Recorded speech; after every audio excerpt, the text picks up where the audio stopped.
BBA, BCA, BCom computer కోర్సులో 100% placement లభించే ఏకైక డిగ్రీ కాలేజ్ కూకట్పల్లిలోని i3 డిగ్రీ కాలేజ్ 8367215215. హలో అండి, అందరికీ నమస్కారం. నా పేరు మాధురి.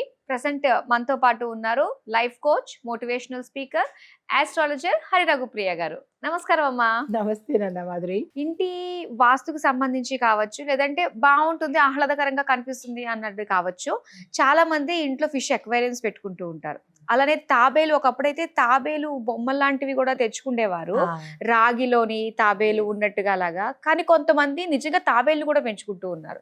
ఇవి ఇంట్లో ఉంటే మంచిది అంటారా? శుభమా అశుభమా? ఉండొచ్చు. అంటే మామూలుగా మనకి ఎకలాజికల్ గాను లేదా అంటే సైంటిఫిక్ గా థెరపిక్ పరంగా చెప్పినట్టయితే కనుక ఈ ఇంట్లో తాబేలు ఉండొచ్చు, చేపలు పెంచుకోవచ్చు, అక్వేరియం ఉండొచ్చు.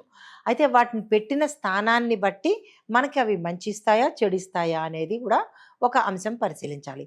అయితే ఇంకొక రంగా కార్మిక్ పరంగా చూసినట్టయితే అవి ఎక్కడో ఓపెన్గా ఉండవలసిన జలచరాలు, వాటిని తీసుకొచ్చి బంధించడము అంటే కార్మిక్ పరంగా, అంటే కర్మ పరంగా మనం పాపం చేస్తున్నట్టే. అంటే మన సెల్ఫ్ కోసము, ధనపరంగా కానీ ఆరోగ్యపరంగా కానీ ఇలా మన సెల్ఫిష్ కోసము పెంచుకోవడం వల్ల కర్మబంధానికి దగ్గర అవ్వడము, చెడు కర్మని ఎక్కువ తెచ్చుకోవడం అవుతుంది. అయితే ఇప్పుడు మామూలు వాస్తవ పరంగా చెప్పినట్టయితే వాస్తు శాస్త్ర ప్రకారము చేపల్ని లేదా ఫిష్ ట్యాంక్ని, అక్వేరియంని మనము ఈశాన్య దిశలో పెంచుకోవడం శుభప్రదం. సో ఇలా పెంచడం వల్ల ఏంటి అంటే కనుక సైంటిఫిక్గా చూసినట్టయితే మానసిక ఒత్తిడి తగ్గుతుంది. వాటిని చూస్తూ ఉండడం వల్ల మానసిక ఒత్తిడి తగ్గడంతో పాటు ధనపరంగా కూడా ఎక్కువ ఐశ్వర్యం కలిసి వచ్చే అవకాశం ఉంది.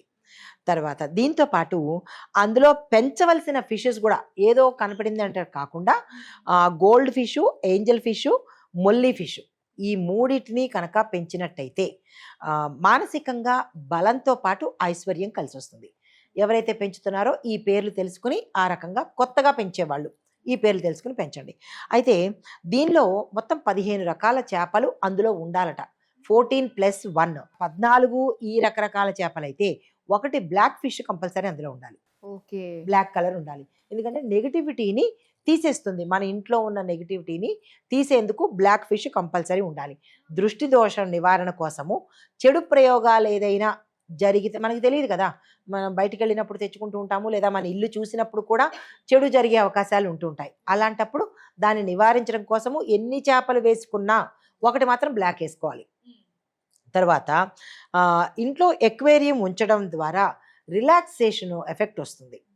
దీంతో పాటు అయితే ఇవన్నీ మనకి మంచి డబ్బులు వస్తాయి, రిలాక్సేషన్ ఉంటుంది, నెగిటివిటీ పోతుంది. కానీ జాగ్రత్తలు మాత్రం తప్పనిసరిగా తీసుకోవాలి. ఎప్పటికప్పుడు క్లీన్ చేసుకోవడము, ఈ క్లీన్ చేసుకోవడంలో కూడా కెమికల్స్ వాడకుండా ఉండడము, ఇలాంటి జాగ్రత్తలు తీసుకుని ఎప్పటికప్పుడు దానికి ఫుడ్ పెట్టేటట్టు, ఓపెన్ ఎయిర్ ఉండేటట్టు. ఓపెన్ ఎయిర్ ఉంచడం వల్ల మళ్ళీ డస్ట్ పార్టికల్స్ అందులో పడతాయి కదా, అలాగా మన చేతులతో ఆ చేపలు చనిపోకుండా వాటి లైఫ్ స్పాన్ని తృప్తిగా అనుభవించేటట్టుగా పెంచగలిగితే అదృష్టాన్ని ఇస్తాయి.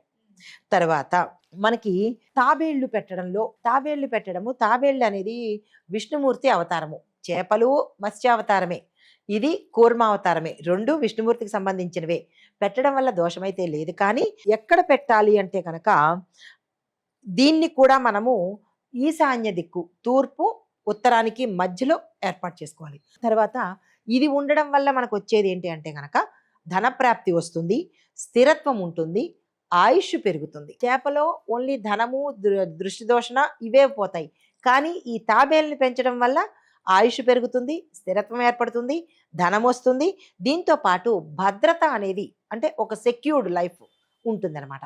మనకి రకరకాల రియల్ ఒకటి వస్తున్నాయి, ఇందాక మీరు అన్నట్టు గాజువి, మెటల్స్ తో కూడా రాగివి, ఇత్తడివి, ఇలా రకరకాల మెటల్స్ తో వస్తున్నాయి. అవి పెట్టుకుంటే పార్శ్వికంగా వస్తుంది, అంటే పరోక్షంగా ఫలితం వస్తుందే కానీ ప్రత్యక్ష ఫలితం అయితే రాదు. మీరన్నట్టు నిజమైనవి కనుక పెంచుకుంటే ప్రత్యక్షంగా వాటి ఫలితం వస్తుంది. కాబట్టి ప్రిఫర్ చేయడము నిజమైనవే పెట్టుకోవడానికి ప్రయత్నం చేయండి. కుదరని పక్షంలో కనుక గాజుది కానీ రాగిది కానీ ప్రిఫర్ చేయండి, ఈ రెండు. కానీ వాటిలో ఎప్పుడూ నీళ్ళు అనేది ఉండాలి. తర్వాత ఉత్తర ముఖం చూస్తూ ఉండాలి. అది ఈశాన్య ఉత్తర భాగాలు దాని ముఖం చూస్తూ ఉన్నట్టుగా పెట్టుకున్నట్టయితే ఆ ఇంట్లో సిరి సంపదలతో పాటు స్థిరము, ఆయుష్ కూడా ఇంటి యజమానికి, ఇంట్లో వాళ్ళకి. ఇంకొక విషయం ఏంటంటే ఇవి పెట్టేటప్పుడు మనము కొన్ని పర్మిషన్స్ తీసుకోవాలి. ఎందుకంటే తాబేళ్ళు కదా, గవర్నమెంట్ పర్మిషన్ తీసుకోవాలి. లేదా అంటే పెంచేటప్పుడు జాగ్రత్తలు తీసుకోవాలి. కొన్ని నియమ నిబంధనలు ఉన్నాయి. ఆ ఇంట్లో వాళ్ళు కొంచెం పద్ధతిగా మత్స్య మాంసాలకు కొంచెం దూరంగా, మరీ విపరీతంగా కాకుండా కొంచెం తగ్గించి తీసుకోవాలి. ఆహార నియమాలు ఉంటాయి, వ్యవహార నియమాలు ఉంటాయి.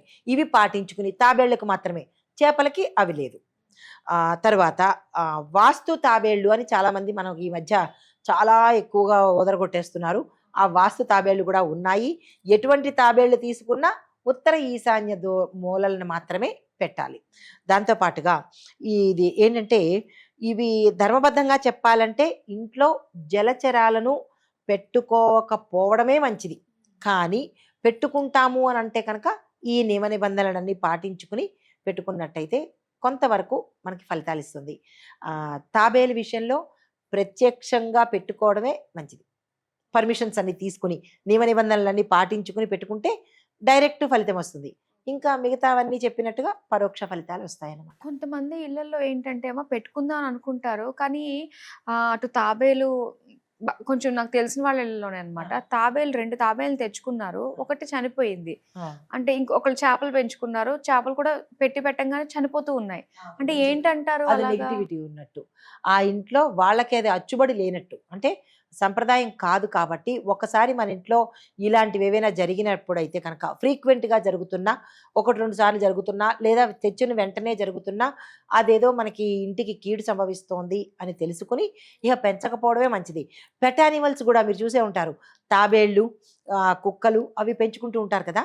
అలా జరిగినా అవి తొందరగా చచ్చిపోయే అవకాశాలు ఉన్నాయి అంటే కనుక అవి మనకు అచ్చుబడి లేదు అన్నట్టు అవి పెంచుకోకపోవడమే మంచిది. సాధ్యమైనంత వరకు మనకు వచ్చే అదృష్టం ఎలాగా వస్తుంది, వచ్చే ధనం ఎలాగా వస్తుంది అంటే వీటిని డైరెక్ట్గా పెంచి ఇబ్బంది పెట్టిన దానికన్నా అవును, ఇంకొక మార్గంలో చూసుకున్నట్టయితే మంచిది. ఇప్పుడు మనం మెటల్స్లో కానీ ఇలాంటి వాటికి పెట్టుకుంటే పరోక్షంగా ఇచ్చినా కానీ ఫలితం అనేది వస్తుంది కదా, ప్రత్యక్షంగా చంపిన దానికన్నా. అవును. కాబట్టి వాటికే ప్రయత్నం చేస్తే మంచిది. సో ఇలా అన్ని వాటిలో కూడా పెద్ద నో ఏంటంటే పక్షులకి అనమాట. అయితే పక్షులకి అస్సలు పెంచుకోకూడదు, వాటి స్వేచ్ఛని భంగం కలిగించినట్టే అవుతుంది. కలిగించినట్టే దాని తాలూకా ఉత్తర ఫలితాలు కూడా మనం అనుభవించాలి. ఏది ఏమైనప్పటికీనన్నా మనుషులుగానే ఉండాలి రా. అడవి జంతువుల్ని కానీ లేదా పక్షుల్ని కానీ ఇలాంటి జలచరాలను కానీ ఎందుకు పెంచుకోవాలి? మనం ఇవి ఉంటే సరిపోతుంది. దానికి తగినంత సేవ మనం చెయ్యలేనప్పుడు వాటి యొక్క ప్రాణం తీసినట్టే కదా, స్వేచ్ఛని హరించినట్టే కదా. అది మన సరదా కోసం వాటిని హింస పెట్టడం అనేది అసలు ఎక్కడా చెప్పబడలేదు. చేయకపోవడమే మంచిది. చాలా చక్కగా తెలియజేసినందుకు ధన్యవాదాలు.